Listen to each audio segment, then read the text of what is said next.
Malam takbiran biasanya menjadi simbol kemenangan dan kehangatan. Malam sebelum perayaan Idul Fitri itu adalah malam yang ditunggu-tunggu oleh masyarakat Muslim yang merayakannya. Namun di salah satu sudut kota Bandung, tepatnya di sebuah apartemen bernama The Jardin, malam itu akan berubah menjadi malam yang mencekam dan merubah kehidupan orang yang terlibat di dalamnya selamanya. Di sebuah unit di lantai 10, unit bernomor 1007 menjadi saksi bisu bagaimana sebuah perdebatan mengenai rupiah harus berakhir tragis dan pilu. Niko Heru Munandar, pria berusia 35 tahun asal Subang itu sehari-harinya bekerja sebagai karyawan di sebuah perusahaan swasta di Karawang. Niko bukanlah orang asing di apartemen The Jardin. Ia telah secara resmi menyewa unit apartemen tersebut selama 1 bulan penuh, meskipun ia baru menempatinya selama 2 minggu saja. Mengapa seorang karyawan dari Karawang memilih menyewa apartemen di Bandung? Niko mengaku ia sedang mencari peluang pekerjaan baru. Namun, di balik motif pencarian pekerjaan itu, Niko sebenarnya memiliki niat lain. Niko adalah seorang pengguna aktif aplikasi kencan yang ia kerap gunakan untuk mencari jasa layanan seksual. Disinilah ia bertemu dengan Siti Julaiha, wanita berusia 31 tahun yang tengah berjuang memenuhi kebutuhan ekonomi menjelang Hari Raya Idul Fitri.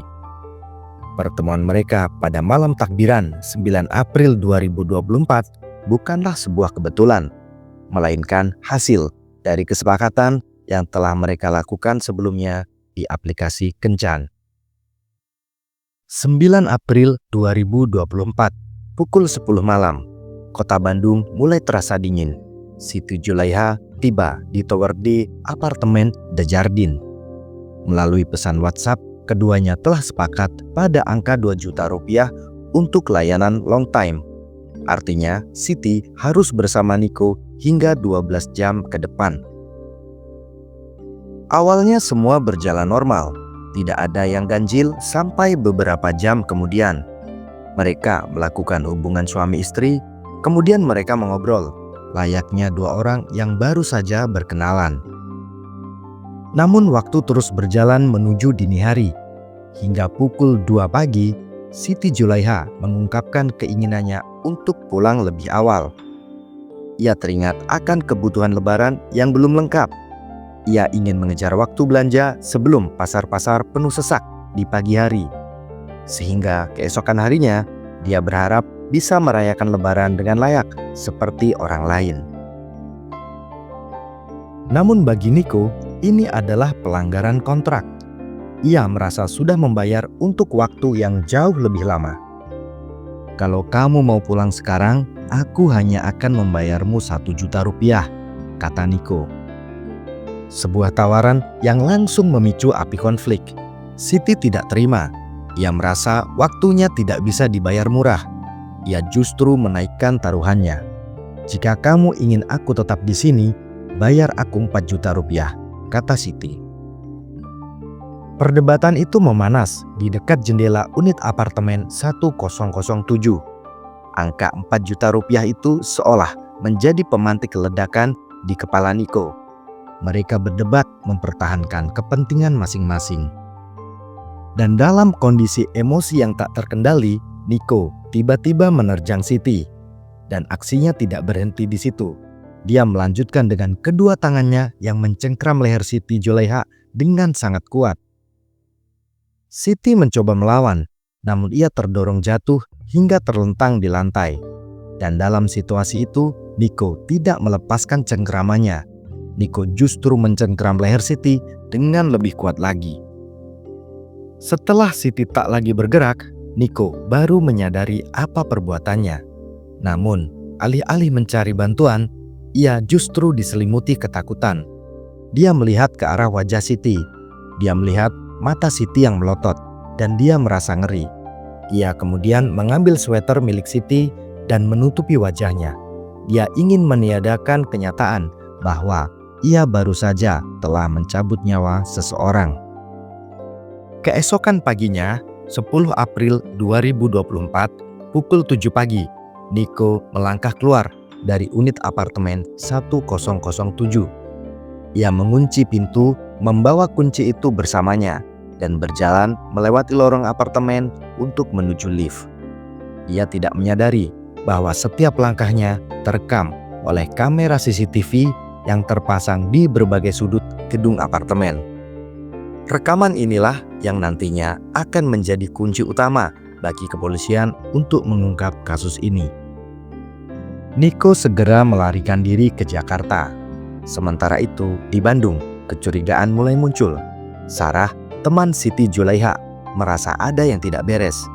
Dia mencoba menghubungi Siti, namun tidak ada balasan. Setelah berjam-jam Siti tidak merespon pesan dan panggilannya, Sarah mulai panik. Sarah sudah mengetahui sebelumnya bahwa Siti Julaiha memiliki janji temu dengan seseorang di apartemen The Jardin unit 1007.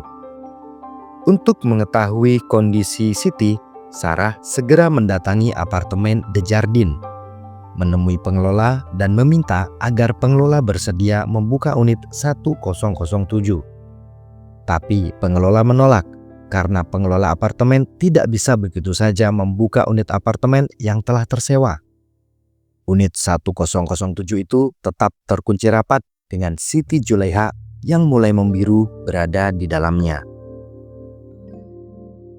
Baru 2 hari kemudian, pada Kamis 11 April pukul 3.30 dini hari, pintu unit itu dibuka paksa. Bau maut mulai tercium. Siti Julaiha ditemukan sudah tidak bernyawa di lantai kamar. Polisi pun segera memulai proses investigasi. Tim Inavis dan dokter forensik menemukan, berdasarkan visum et repertum yang disusun oleh Dr. Fahmi Arif Hakim, ditemukan luka-luka yang sangat spesifik. Ada memar di leher, bibir, dan cuping hidung.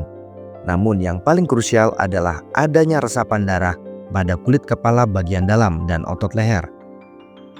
Ini membuktikan bahwa tekanan yang diberikan Niko bukan sekedar dorongan, melainkan tekanan yang konsisten dan mematikan. Kematian Siti ini bukan terjadi secara instan, melainkan sebuah proses yang menyakitkan akibat tersumbatnya jalan nafas. Selain jasad Siti Julaiha, polisi mengamankan beberapa barang bukti lain, antara lain pakaian Siti, kunci apartemen, dan yang paling penting, sebuah flash disk yang berisi rekaman CCTV yang menunjukkan Niko keluar dari lokasi apartemen dengan gelagat yang mencurigakan. Berdasarkan hasil analisis medis, tekanan pada leher Siti terjadi cukup lama.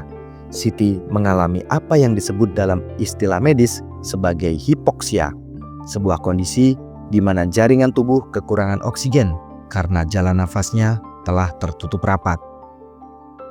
Pengejaran tidak berlangsung lama. Tim Satreskrim Polrestabes Bandung melacak jejak digital Niko. Ia terdeteksi berada di Jakarta Selatan. Dan pada 12 April 2024, di kawasan Taman Melawai, tim kepolisian melakukan penyergapan. Niko tidak memberikan perlawanan yang berarti. Dia mengakui perbuatannya. Namun dengan dalih, dia telah merasa diperas oleh korban. Di hadapan penyidik, Niko berkali-kali mengatakan dia hanya gelap mata. Namun bagi hukum, gelap mata bukan berarti hilangnya pertanggungjawaban pidana. Kasus ini kemudian bergulir ke meja hijau di bawah pimpinan Hakim Ketua Purnawan Narsongko. Sidang perkara ini menjadi sorotan. Jaksa penuntut umum mengajukan tuntutan 15 tahun penjara. Dalam persidangan, hakim melihat bahwa unsur pasal 338 KUHP atau dengan sengaja menghilangkan nyawa orang lain telah terpenuhi. Hal-hal yang meringankan Niko adalah dia bersikap sopan selama persidangan, mengakui perbuatannya secara terus terang, dan dia belum pernah dihukum sebelumnya. Namun hal-hal itu tidak menghapus fakta bahwa ia telah meninggalkan luka yang mendalam bagi keluarga Siti Julaiha, tepat di saat semua orang sedang merayakan kemenangan Idul Fitri. Pada September 2024, ketukan palu hakim mengakhiri babak hukum kasus ini. Niko dijatuhi hukuman 12 tahun penjara. Sebuah akhir dari perdebatan angka 4 juta rupiah yang dianggap terlalu mahal. Namun kini ia harus membayarnya dengan 12 tahun kebebasannya. Kasus Djardin memberikan kita pelajaran pahit tentang kontrol diri dan keamanan. Di satu sisi, kita melihat kerentanan bagi mereka yang bekerja di sektor seperti yang Siti lakukan, yang seringkali memiliki risiko yang sangat tinggi saat menghadapi klien yang temperamental. Di sisi lain, kita melihat bagaimana ego seorang pria bisa berubah menjadi perilaku yang sangat berbahaya hanya dalam hitungan menit. Kini, unit 1007 apartemen Djardin mungkin sudah dihuni orang lain, atau mungkin juga masih kosong dan sunyi. Namun, sejarah kelam pernah terjadi di sana dan tetap tersimpan selamanya.